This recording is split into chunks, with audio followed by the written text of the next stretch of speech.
NCM learning centre. வணக்கம் மக்களே. நம்ம இந்த வீடியோவில் இப்போ ரீசெண்டாக டிஎன்பிஎஸ்சி நடத்திய Tamil Nadu municipality water supply board examinations 2024 அதில் எலக்ட்ரிக்கல் சர்க்யூட்ஸ் சப்ஜெக்ட்ஸில் என்னென்ன கொஸ்டின்ஸ் கேட்டிருக்காங்க, அது எப்படி சால்வ் பண்ணுறது அப்படிங்கிறது இந்த வீடியோவில் டீட்டெயிலாக நான் பேச போகிறோம். ஓகேங்களா? ஸோ மொத்தம் 20 கொஸ்டின்ஸ். அதில் பார்த்தீங்கன்னா மெஷர் அண்ட் நோட் அனாலிசிஸ் கான்செப்ட்ஸில் ஒரு 5 கொஸ்டினும், transient response of R and L circuits அதில் ஒரு 4 கொஸ்டினும், தெவெனின்ஸ் அண்ட் நார்டன் தேரம் அதில் ஒரு 2 கொஸ்டினும், ஏசி சர்க்யூட் அனலைசிஸ்ல மொத்தம் 7 கொஸ்டினும், டூ போர்ட் நெட்வொர்க்ல ஒரு கொஸ்டினும், மேக்ஸிமம் பவர் டிரான்ஸ்பர் தேரத்துல ஒரு கொஸ்டினும். ஸோ ஆக மொத்தம் 20 கொஸ்டின்ஸ் கேட்டிருக்காங்க. சரிங்களா? ஸோ இந்த 20 கொஸ்டினும் டாபிக் வைஸா 1 by 1 நம்ம சால்வ் பண்ணலாம். ஓகேங்களா? ஸோ ஃபர்ஸ்ட் மெஷர் நோட் அனாலிசிஸ்ல பார்க்கலாம். அதில் ஃபர்ஸ்ட் கொஸ்டின்ஸ். இந்த கொஸ்டின்ல பார்த்தீங்கன்னா ஒரு ஸ்டேட்மெண்ட் சொல்லியிருக்காங்க. இதுல எந்த ஸ்டேட்மெண்ட் வந்து சரி அப்படின்னு சொல்லி கண்டுபிடிக்கணும். ஃபர்ஸ்ட் ஸ்டேட்மெண்ட் பாத்தீங்க அப்படின்னா, the sum of currents around any closed loop in a circuit வந்து 0 அப்படின்னு சொல்லி சொல்றாங்க. இந்த ஸ்டேட்மெண்ட் சரியா அப்படின்னா தப்பு. நமக்கு ஒரு voltage algebraic sum of voltage around any closed loop பார்த்தா 0. பட் இங்க வந்து கரண்ட் கொடுத்துருக்காங்க. அது தப்பான ஸ்டேட்மெண்ட். ஆப்ஷன் ஏ வந்து தப்பு. ரெண்டாவது, not all the elements in loop have same current.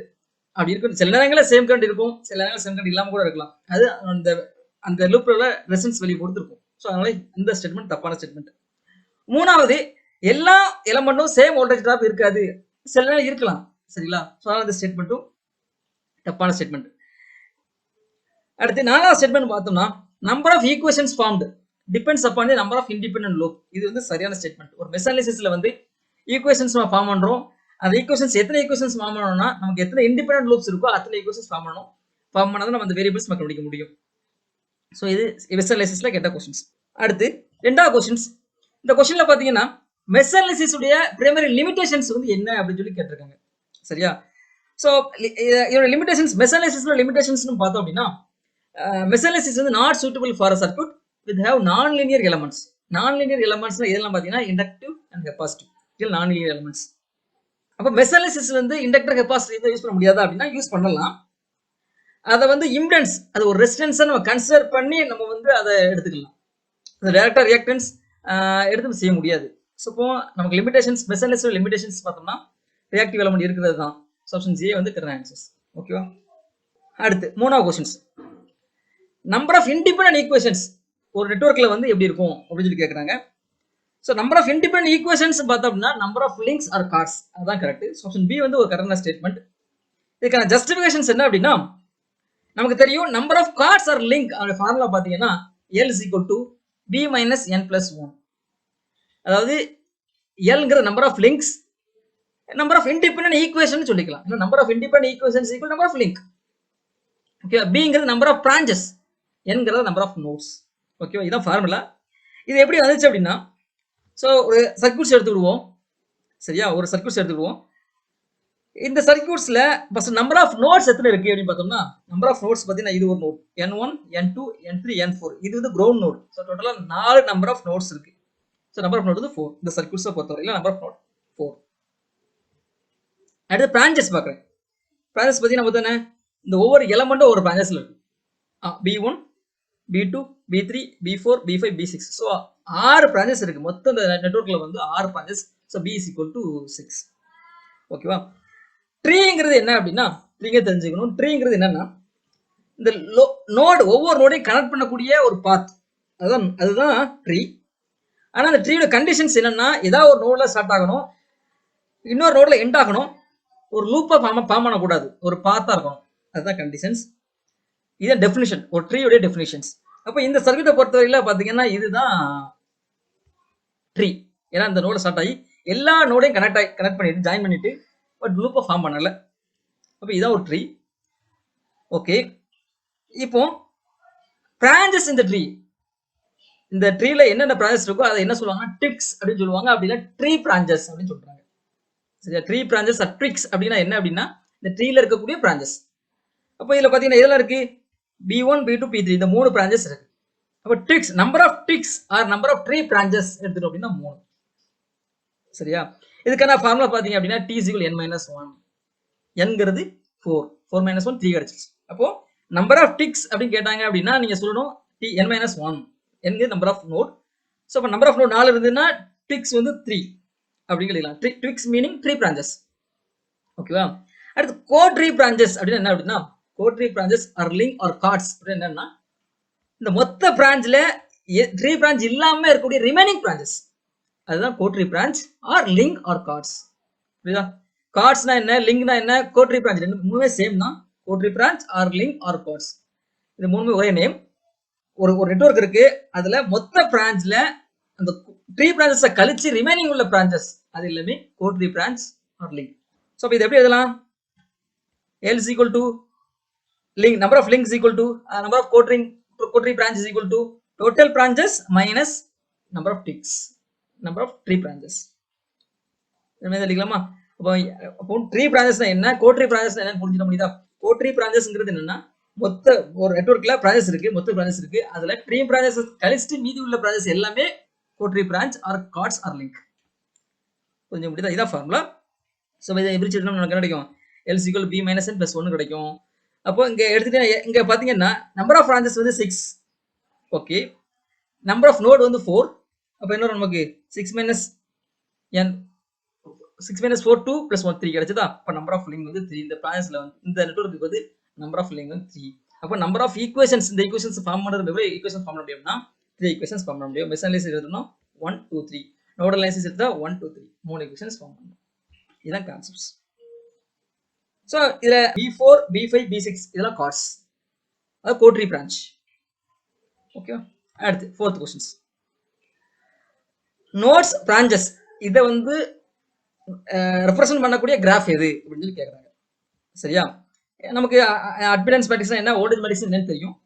கட்செட் மேட்ரிக்ஸ்னா என்ன அப்படின்னா, அந்த கட்செட் மேட்ரிக்ஸ்ல ரோ வந்து எதை ரெப்ரசன்ட் பண்ணணும் அப்படின்னா எட்ஜஸ்க்கு பிரான்ச்சஸ் ஆஃப் த கிராஃப். காலம் எதை ரெப்ரசன்ட் பண்ணணும் அப்படின்னா கட்செட் அப்படிங்கிறத ரெப்ரசன்ட் பண்ணணும்.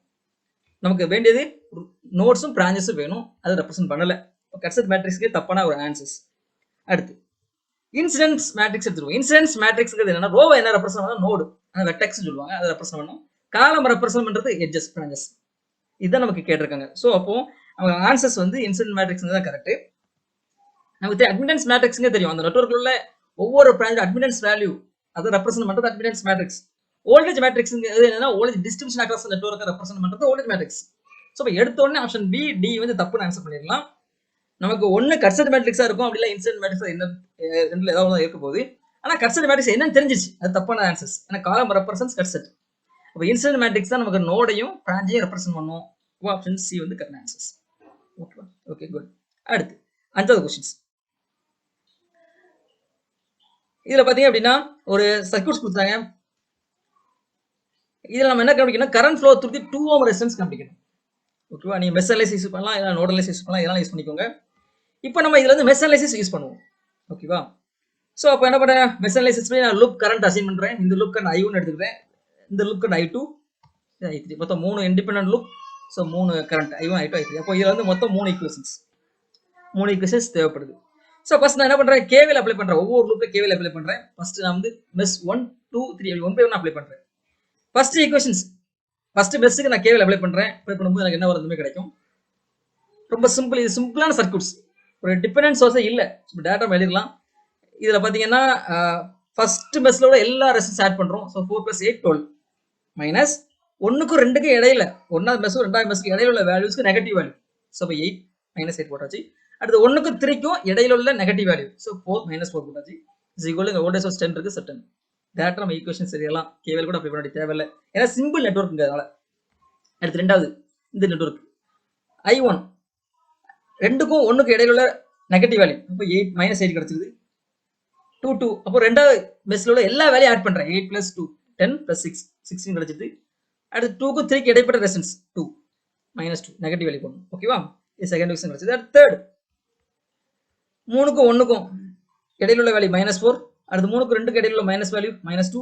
அடுத்து 3ல உள்ள எல்லா வேல்யூ ஆட் பண்றேன். 4 + 3 + 2 9 கிடைச்சிருது. இதுல வோல்டேஜ் சோர்ஸ் ரெண்டாவது மெஷ்லயும் மூணாவது மெஷ்லயும் வோல்டேஜ் சோர்ஸ் எதுவுமே இல்லை, அதனால 0 போட்டாச்சு. இப்போ இந்த 3 ஈக்குவேஷன் சால்வ் பண்றோம். சால்வ் பண்ணி I1 I2 இது கிடைக்கும். அப்படி சால்வ் பண்ணும்போது நீங்க சால்வ் பண்ணுங்க. சால்வ் பண்ண ஆன்சர்ஸ் பாத்தீங்கன்னா I1 வந்து 1.94 ஆம்ப்ஸ் கிடைக்கி, I2 வேல்யூ 1.11 ஆம்ப்ஸ் கிடைச்சிருக்கு, I3 வேல்யூ 1.11 ஆம்ப்ஸ் கிடைச்சிருக்கு. நீ செக் பண்ணிக்கோங்க. நமக்கு வேண்டியது current flow through the 2 ohm resistance. அப்ப 2 ohm ரெசிஸ்டன்ஸ்ல உள்ள கரண்ட் ஃப்ளோ என்ன இருக்கும், I2 - I3. I2 மைனஸ் ரெண்டையும் சப்ரேட் பண்ணுவோம் 0 ஆம்ஸ். ஸோ ஆப்ஷன் ஏ வந்து கரெக்ட் ஆன்சர். அடுத்து மெசனலைசிஸ் முடிஞ்சிச்சு. இனி transient response of RL and RC circuits. First questions. இதுல பாத்தீங்கன்னா 4 ஸ்டேட்மெண்ட் சொல்லியிருக்காங்க. இந்த 4 ஸ்டேட்மெண்ட்ல எது கரெக்டான ஸ்டேட்மெண்ட் கண்டுபிடிக்கும். First statement, the response oscillates with natural frequency determined by L and C. சரிதானா? நேச்சுரல் ஃப்ரீக்வன்சிங்கிறது என்னது? ஒமேயா. ஒமேயா is equal to 1/root of LC. உங்களுக்கு தெரியும். ரெசோனன்ஸ் ஃப்ரீக்வன்சி அதான் natural frequency. Omega is equal to 1/root of LC. அந்த natural frequency depends on L and C தான். Option A வந்து correct statements. அப்ப எடுத்து ஆன்சர் பண்ணிடலாம். ஓகேவா? சோ அப்போ ஆப்ஷன் பி சி தப்பு. Transient response depends only on the resistance தப்பு. ஆப்ஷன் டி ல தப்பு. சோ ஆப்ஷன் ஏ வந்து கரெக்ட் ஸ்டேட்மெண்ட். அடுத்து 7வது क्वेश्चंस. இதுவே transient responseல ஆசிலேஷன் வச்சு கேட்டிருக்காங்க. இந்த ஆசிலேஷன்ஸை மினிமைஸ் பண்ணணும். ஆசிலேஷனை மினிமைஸ் பண்றதுக்கு நம்ம என்ன மாடிஃபை பண்ணோம்னா நமக்கு எஃபெக்டிவா இருக்கும் அப்படின்னு சொல்லி கேட்கறாங்க. சோ இப்போ ஆசிலேஷன்ஸ் ஃப்ரீக்வன்சி ஆசிலேஷன் ரிங்கிங்கிறதுனா அந்த ஃப்ரீக்வன்சி தான். அதை குறைக்கணும். ஒமேஎன் நமக்கு தெரியும். ஒமேஎன் is equal to 1/root of LC தெரியும். எந்த வேல்யூ மாடிஃபை பண்ணா நமக்கு வந்து குறையும். ஒன்னு எல் வேல்யூ கூட்டணும், அப்படி இல்லைன்னா சி வேல்யூ கூட்டணும். எல்லையும் சியும் டிபெண்ட் பண்ணி தான் இருக்கு. ரெண்டையும் கூட்டினாதான் இந்த ஃப்ரீக்வன்சி குறையும். ஒன்லி இன்க்ரீஸ் இன் இண்டக்டன்ஸ், அப்படி இல்லை increase in capacitance. Option B பார்த்தீங்கன்னா டிகிரீஸ் இன் கெப்பாசிட்டன்ஸ் போட்டிருக்காங்க, தப்பு. ரெசிஸ்டன்ஸ் இன்க்ரீஸ் இன் ரெசிஸ்டன்ஸ் போட்டிருக்காங்க, தப்பு. டிசி வோல்டேஜ் தப்பு. ஆப்ஷன் சி டி கண்டிப்பா தப்பு. பியும் தப்பு. ஆப்ஷன் ஏ வந்து கரெக்ட் ஸ்டேட்மெண்ட். ஒவ்வொரு ஆப்ஷனையும் நம்ம எலிட் பண்ணி ஆன்சர் கொண்டு வரலாம். ஓகேவா? அடுத்து 8வது क्वेश्चंस. டிரான்சியன்ட் ரெஸ்பான்ஸ் கேட்டிருக்காங்க. இந்த क्वेश्चन அப்ஜெக்டிவ் என்னன்னா நம்ம கரண்ட் ஃப்ளோ தெரிஞ்சு 50 ஓம் ரெசிஸ்டன்ஸ்ல என்ன கரண்ட் கண்டுபிடிக்கணும். சோ இந்த ஆப்ஷன்ல பாத்தீங்கன்னா ஏ பி சி டி எல்லாத்துலயுமே ஆம்பிளிட்யூட் வந்து சேமா இருக்கு, மேக்னிட்யூட் வந்து சேமா இருக்கு. ஒன்லி டிஃபரன்ஸ் வந்து டைம் கான்ஸ்டன்ட் மட்டும் தான் டிஃபரெண்டா இருக்கு. சோ அப்ப இந்த சர்க்யூட்டை பொறுத்தவரை டைம் கான்ஸ்டன்ட் கண்டுபிடிச்சோம்னா நம்ம ஆப்ஷனே கொண்டு வந்துடலாம். ஒன் ஒன்னா இனிஷியல் கரண்ட் என்ன, ஃபைனல் கரண்ட் என்ன, அதெல்லாம் கண்டுபிடிக்க வேண்டிய தேவை அவசியம் இல்லை. சரியா? சோ அப்ப நான் என்ன பண்ணேன், டைரக்டா டைம் கான்ஸ்டன்ட் கண்டுபிடிக்கிறேன். இந்த சுவிட்சை வந்து நான் என்ன பண்றேன், இந்த சுவிட்ச் வந்து ஓபன் பண்ண t = 0 டைம் ஓபன் பண்றேன். ஓபன் பண்ணியாச்சு. ஓபன் பண்ண அப்புறம் டைம் கான்ஸ்டன்ட் கண்டுபிடிக்க போறேன். ஓபன் பண்ண பிறகு இந்த 150 சோர்ஸ் டிஸ்கனெக்டட். இது ஓபன் பண்ணியாச்சு. அப்போ நமக்கு தெரியும் டைம் கான்ஸ்டன்ட் ஃபார் RL சர்க்யூட்ஸ்க்கு வந்து L/R ங்க தெரியும். இங்க R L தான் இருக்கு. So L/R.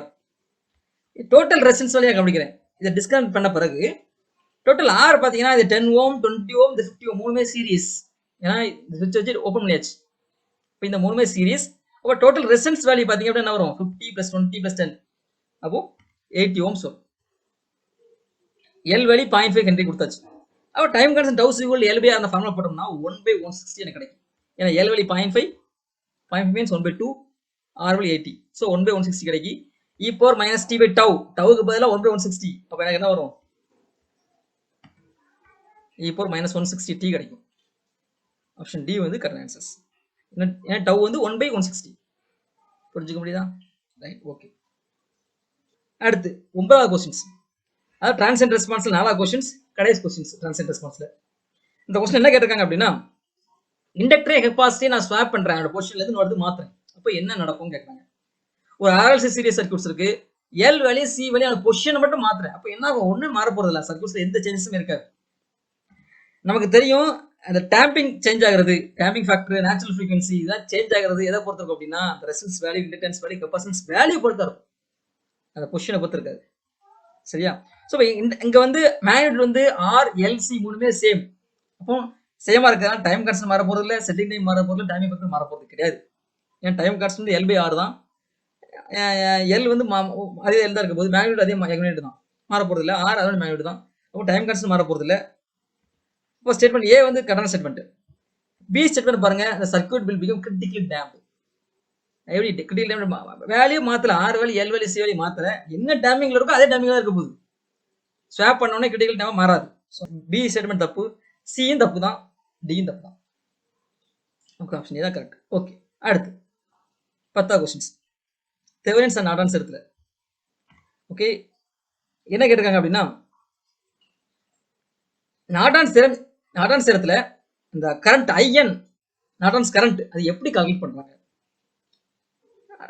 ரொம்ப சிம்பிளான क्वेश्चंस.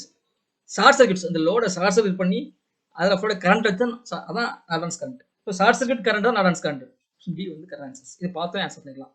ஓப்பன் சர்க்யூட் வோல்டேஜ்ங்க தெவெனின்ஸ் வோல்டேஜ். ஷார்ட் சர்க்யூட் கரண்ட்ங்கிறது நாடான்ஸ் கரண்ட். ஓகேவா? அடுத்து 11 கொஸ்டின்ஸ். தெவெனின்ஸ் அண்ட் நாடான்ஸ் தேரத்துல கடைசி கொஸ்டின்ஸ்.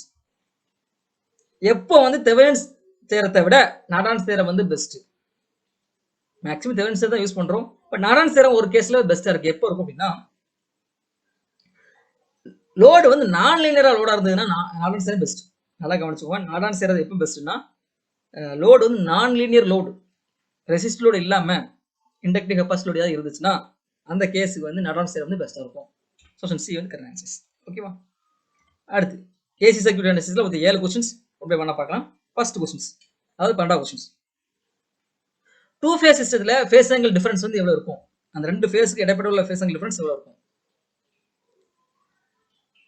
நம்ம 3 ஃபேஸ் சிஸ்டம் எடுத்துட்டோம் அப்படின்னா 320 டிகிரி மொத்தம், ஒவ்வொரு ஃபேஸ்க்கும் 120 டிகிரி ஃபேஸ் டிஃபரன்ஸ் இருக்கும். 120 + 120 + 120 360 கிடைச்சிருக்கு. அப்போ ஈச் ஃபேஸ் ஆங்கிள் டிஃபரன்ஸ் வந்து 120 டிகிரி. இதே டூ ஃபேஸ் சிஸ்டத்துக்கு அப்போ என்ன ஒரு மொத்தம் 360 டிவைட் பை 2 போட்டோம்னா 180 கிடைக்கும். நம்ம ஆன்சர் 180 போட்டோம்னா அது தப்பு. ஆனா 90 டிகிரி தான் கரெக்ட். ஏன் 90 டிகிரி வைக்கிறாங்க அப்படின்னா, ரெண்டுக்கு இடைப்பட்ட டிஃபரன்ஸ் 90 டிகிரி வைக்கிறாங்கன்னா, to produce rotating magnetic field. Rotating magnetic ஃபீல்டை ப்ரொடியூஸ் பண்றதுக்காக ரெண்டு ஃபேஸும் 90 டிகிரி ஃபேஸ் பண்ணணும். அப்படின்னா தான் நமக்கு என்ன ரொட்டேட்டிங் மேக்னெட்டிக் ஃபீல்டு கிடைக்கும், இல்லைன்னா கிடைக்காது. ஓகேவா? ஏன்னா ஒரு ஃபேஸ் மேக்ஸிமம் இருக்கும்போது இன்னொரு ஃபேஸ் 0 இருக்கும். இதே ரெண்டுமே 180 டிகிரி ஃபேஸ் டிஃபரன்ஸ் இருந்ததுன்னா என்ன ஆல்வேஸ் அதோட வேல்யூ வந்து சமேஷன்ஸ் அதோட வேல்யூ வந்து 0 இருக்கும். ஏன்னா ஒன்னு பீக்கா இருக்கும்போது இன்னொரு நெகட்டிவ் பீக்கா இருக்கும். 180 டிகிரி ஃபேஸ் டிஃபரன்ஸ் வச்சுட்டோம்னு வச்சுக்கோங்களேன், உங்களுக்கு each other cancel to each other ஆயிரும். ரெண்டு சமேஷன் வந்து கேன்சல் ஆகும். ஸோ உங்களுக்கு கிடைக்காது. 90 டிகிரி இருந்தால் மட்டும்தான் ஒரு ரொட்டேட்டிங் மேக்னெட்டிக் ஃபீல்ட் கிடைக்கும். ஓகேவா? அடுத்து 13 கொஸ்டின்ஸ், ரொம்ப சிம்பிளான questions. Power delivered to 3 phase delta லோடுக்கு வந்து என்ன இருக்கும்? டெல்டா லோடோ ஸ்டார் லோடோ 3 ஃபேஸ் பவர் பார்த்தீங்கன்னா 3 × V phase I phase cos π. அது லோட பொறுத்து மேட்டர் கிடையாது. ஸ்டார் லோட இருக்கலாம், டெல்டா லோட இருக்கலாம். 3 × V phase I phase cos π. இதே எப்படி எழுதலாம் அப்படின்னா, பேசிக் √3 VL IL cos π எழுதிக்கலாம். சரியா? ரெண்டு லோடுக்கு சேம் தான். But relationship between face voltage and line voltage தான் டிஃபரெண்ட் ஆகும். ஸ்டார் டெல்டா இதுக்கு வந்து மாறுறது எது அப்படின்னா, ஸ்டாருக்கு பார்த்தீங்க அப்படின்னா IL = I ஃபேஸா இருக்கும், VL = √3 × V ஃபேஸ் இருக்கும். டெல்டாக்கு பார்த்தீங்கன்னா VL = V ஃபேஸா இருக்கும், IL = √3 × I ஃபேஸா இருக்கும். பட் பவர் வந்து சேம். √3 × VL IL cos π தான், 3 × V phase I phase cos π தான். எந்த லோடா இருந்தாலும் பரவாயில்ல. ஸோ ஆப்ஷன்ஸ் டி வந்து கரெக்ட் ஆன்சர்ஸ். ஓகேவா? அடுத்து 14 கொஸ்டின்ஸ். இந்த கொஸ்டினோட அப்ஜெக்டிவ் பவர் ஃபேக்டர் கண்டுபிடிக்கணும். இம்பிடன்ஸ் கொடுத்தாங்க, இம்பிடன்ஸ் கொடுத்தாங்க, ஈஸியா நம்ம பவர் ஃபேக்டர் கண்டுபிடிச்சிடலாம். இம்பிடன்ஸ் டயகிராம் நமக்கு தெரியும். Power factor cos π = R/Z. சரியா? அதான் பவர் ஃபேக்டர். ஓகே, இங்க Z வந்து 3 + J4 positive value, XL - XC வந்து பாசிட்டிவ் வேல்யூ. சரியா? இது வந்து R + J × XL - XC. ஒரு RLC சீரிஸ் சர்க்யூட் எடுத்தோம்னா இப்போ XL - XC வந்து பாசிட்டிவ் அப்படின்னா XL > XC inductive reactance. So அப்போ இண்டக்டிவ் ரியாக்டன்ஸ் ஹையர் தென் கெப்பாசிட்டிவ் ரியாக்டன்ஸ். அப்போ இது இண்டக்டிவ் லோட். இதுதான் இந்த டேர்ம்ஸ் வந்து பாசிட்டிவா இருந்தா அது இண்டக்டிவ் லோட், நெகட்டிவா இருந்தா கெப்பாசிட்டிவ் லோட். இண்டக்டிவ் லோட்னா கண்டிப்பா lagging power factor. So option D நம்ம எடுத்துடலாம். ஏன்னா ஆப்ஷன் டி வந்து லீடிங் பவர் ஃபேக்டர் போட்டிருக்காங்க. ஓகேவா? அதை எலிமினேட் பண்ணிடலாம். நம்ம பவர் ஃபேக்டர் வேல்யூ கண்டுபிடிக்கணும். பவர் ஃபேக்டர் = என்ன வரும்? R/Z. சரியா? ஸோ Z மேக்னிட்யூட் கண்டுபிடிக்கிறேன். √A² + B² வருமா? A + J × மேக்னிட்யூட் வந்து √A² + B². மேக்னிட்யூட் கண்டுபிடிக்கிறேன். இதோட வேல்யூ வந்து 5. Power factor cos π = R/Z. R வந்து 3, Z வந்து 5. அதோட வேல்யூ பார்த்தீங்கன்னா 0.6. So 0.6 lagging. So option B வந்து கரெக்ட் ஆன்சர்ஸ். ஓகேவா? அடுத்து 15 கொஸ்டின்ஸ். ஒரு RLC சர்க்யூட் கொடுத்துருக்காங்க, வோல்டேஜ் வேல்யூ கொடுத்துருக்காங்க. LC < 1/ωc² ஒன்று கண்டிஷன் கொடுத்துருக்காங்க. இந்த கண்டிஷன் ரொம்ப முக்கியம். LC < 1/ωc². இந்த கண்டிஷன்ஸ்ல கரண்ட் லேக்ஸ் வோல்டேஜா, கரண்ட் லீட்ஸ் வோல்டேஜா, இல்ல கரண்ட் இன்ஃபேஸ் வோல்டேஜா என்னன்னு கேட்கறாங்க. சரியா? ஸோ அது இண்டக்டிவ் பிஹேவியரா கெப்பாசிட்டிவ் பிஹேவியரா தெரிஞ்சுச்சு நம்ம ஈஸி ஆன்சர் பண்ணிடலாம். எப்படி கண்டுபிடிக்கிறது இண்டக்டிவ் பிஹேவியரா கெப்பாசிட்டிவ் பிஹேவியரா?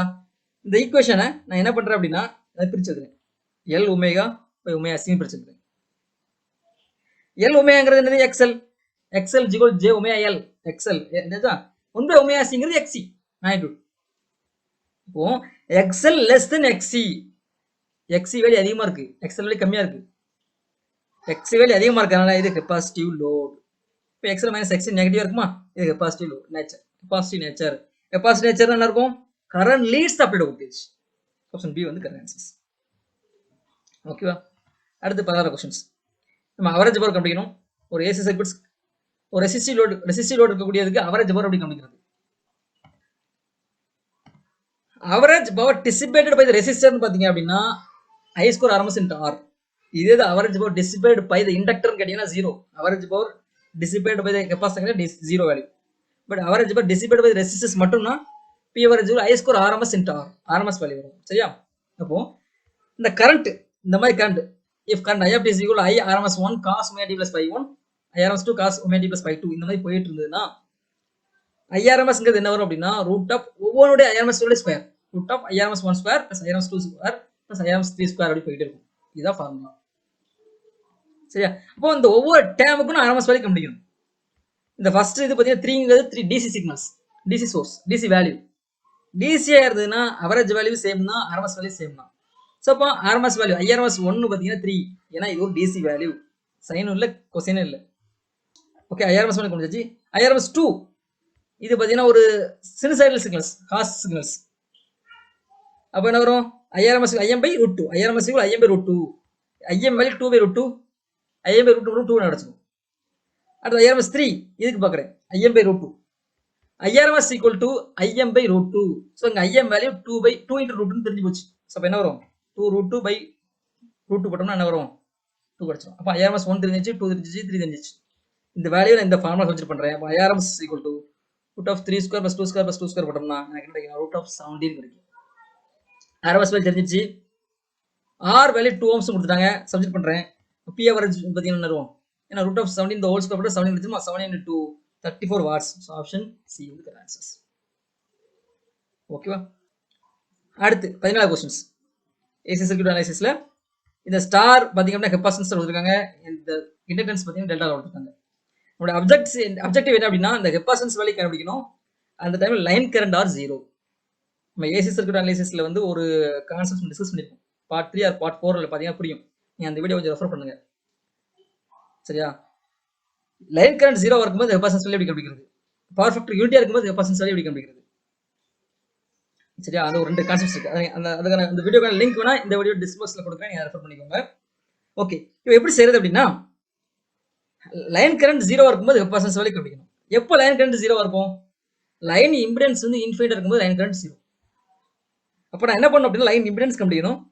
லைன் இம்பிடன்ஸ் கண்டுபிடிச்சு அந்த இம்பிடன்ஸ் உடைய டினாமினேட்டர் பார்ட் வந்து ஈக்குவல் டு 0. அந்த டினாமினேட்டர் பார்ட்டை ஈக்குவல் டு 0 வச்சோம்னா எனக்கு அது என்ன, அதோட வேல்யூ இன்ஃபினிட்டி ஆயிரும். ஏன் இம்பிடன்ஸ் வந்து இன்ஃபினிட்டி. இம்பிடன்ஸ் டேர்ம் நான் கண்டுபிடிக்கிறேன். நியூமரேட்டர் ஒரு பார்ட் இருக்கு, டினாமினேட்டர் ஒரு பார்ட் இருக்கு. அந்த டினாமினேட்டர் பார்ட்டை ஈக்குவல் டு 0 வச்சோம்னா லைன் இம்பிடன்ஸ் வேல்யூ இன்ஃபினிட்டி ஆயிருது. அப்படி ஈக்குவேட் பண்ணி 0 வச்சு எனக்கு கெப்பாசிட்டன்ஸ் வேல்யூ என்னன்னு கண்டுபிடிக்கணும். இதுதான் ஆப்ஜெக்டிவ். சரியா. ஃபர்ஸ்ட் என்ன பண்ணேன், இம்பிடன்ஸ் வேல்யூ கண்டுபிடிக்க போறேன். நான் என்ன பண்றேன், இந்த ஸ்டார் வந்து டெல்டா மாத்துறேன். இந்த கெப்பாசிட்டன்ஸ் ஸ்டார் வந்து டெல்டா மாத்துறேன். அப்போ ஈஸி. ஸோ ஸ்டார் டெல்டா மாத்துறேன். Convert star capacitance delta capacitors. Formula என்ன வரும் பார்த்தீங்கன்னா தெரியும். ஸோ இப்போ C into C C plus C plus C 3 வேல்யூமே சேம் வேல்யூங்கிறதுனால இந்த மாதிரி போட்டாச்சு. அப்போ ஸ்டார் டெல்டா மற்ற வேல்யூ. இப்போ வேல்யூ பார்த்தீங்க அப்படின்னா என்ன வரும்னா C/3. ஓகேவா. ஸ்டார் டெல்டா மாற்றியாச்சு. ஒவ்வொரு வேல்யூவும் டெல்டாவோட value capacitance value C/3.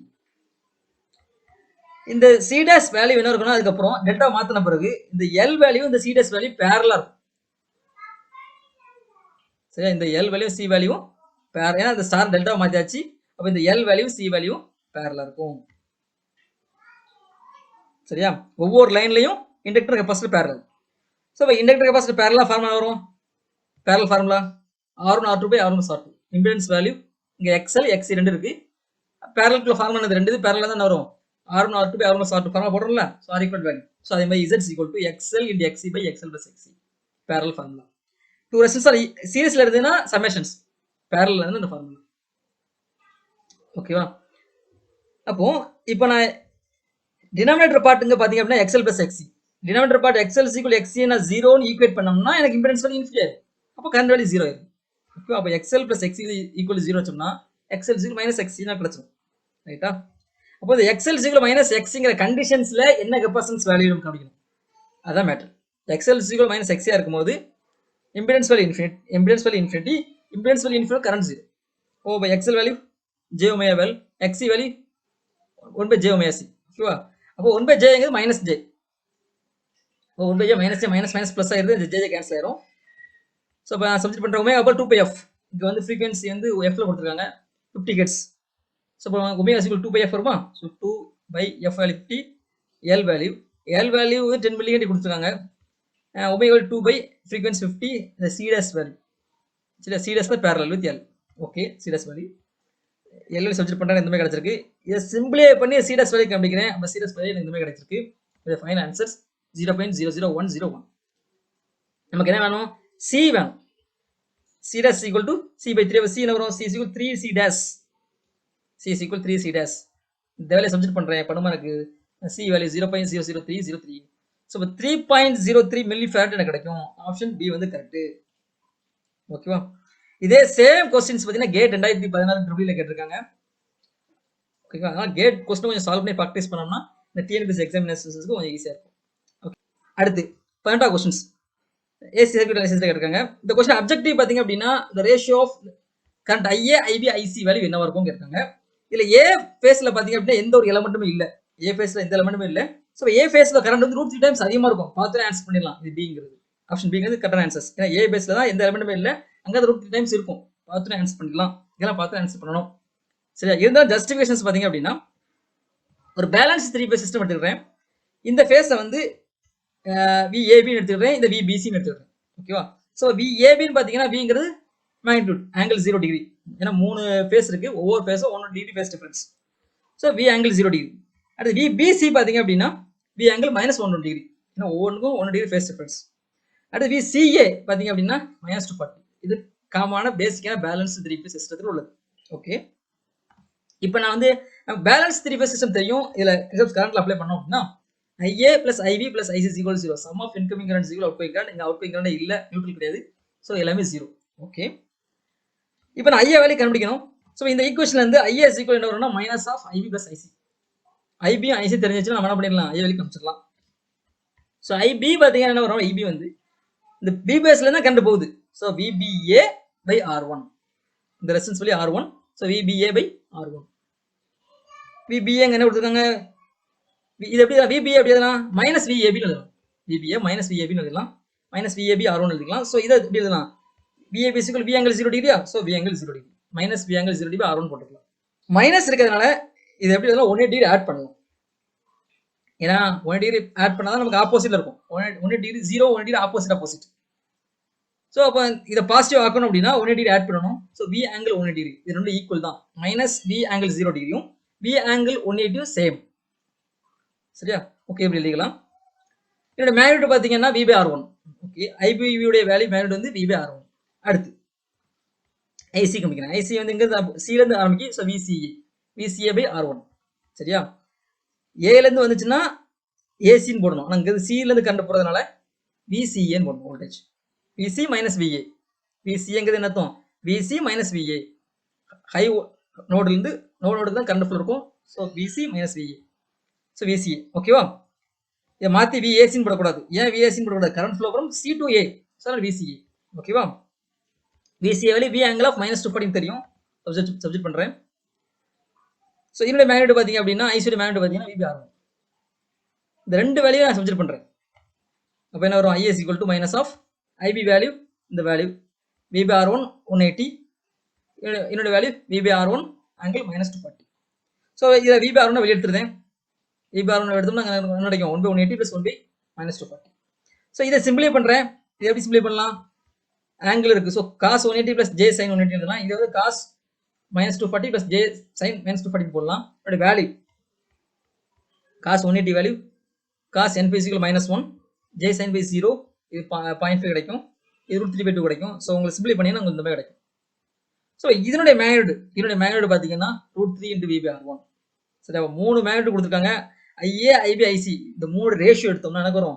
IA value √3 times அதிகமாக இருக்கு, IB, IC ஈக்குவலாக இருக்கு. ரெண்டு ரெசன் சேமாக இருக்கும்போது. ஓகேவா? அப்போ IB, IC சேம், IA மட்டும் √3 டைம்ஸ் அதிகம். ஸோ ஆப்ஷன் பி வந்து கரெக்ட் ஆன்சர். ஓகேவா?